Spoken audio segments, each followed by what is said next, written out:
আলাদা নির্ধারিত সময় রয়েছে।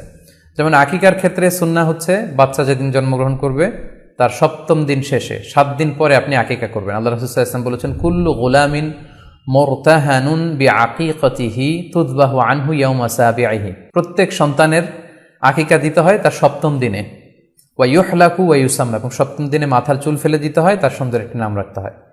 তাহলে আকিকার বিধান হচ্ছে সম্মানিত সুধী সন্তান জন্মগ্রহণ করার ৭ দিন পরে। আমরা বুঝতে পারলাম আল্লাহ রাসূল সাল্লাল্লাহু আলাইহি ওয়াসাল্লামের ভাষ্য অনুযায়ী, কথা অনুযায়ী, কওল অনুযায়ী। এবার যদি আমরা আল্লাহ রাসূল সাল্লাল্লাহু আলাইহি ওয়াসাল্লামের আমল দেখি, ওনার ব্যক্তিগত আমল কী ছিল, সেক্ষেত্রে আমরা সহিহ ইবনে হিব্বানের একটি হাদিস উল্লেখ করব, যেটিকে ইবনে হাজার আল আসকালানি উনি ওনার ফাথুল বারিতে সহিহ হিসেবে উল্লেখ করেছেন। আয়েশা রাদিয়াল্লাহু তাআলা আনহার বর্ণনা, তিনি বলেন যে আক্কা রাসূলুল্লাহ সাল্লাল্লাহু আলাইহি ওয়াসাল্লাম আনিল হাসানি ওয়াল হুসাইনি ইয়াউমা সাবিঈ ওয়া সাম্মাহুমা।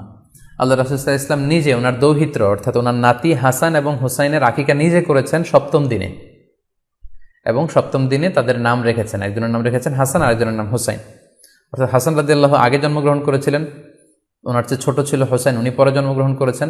তো ওনাদের জন্মের পরে ৭ দিন পরে আল্লাহ রাসূল সাল্লাল্লাহু আলাইহি ওয়াসাল্লাম ওনাদের আকিকা দিয়েছিলেন, এবং ৭ম দিনে উনি আকিকাও দিয়েছেন এবং তাদের নামও রেখেছেন। তাহলে আল্লাহ রাসূল সাল্লাল্লাহু আলাইহি ওয়াসাল্লামের কওলি হাদিস, ওনার ভাষ্যমতে আমরা জানলাম উনি বলেছেন ৭ম দিনে আকিকা দিতে হয়, এবং ওনার ব্যক্তিগত আমল থেকে আমরা জানতে পারলাম যে উনি ওনার 2 নাতির আকিকা দিয়েছেন ৭ম দিনে এবং নাম রেখেছেন।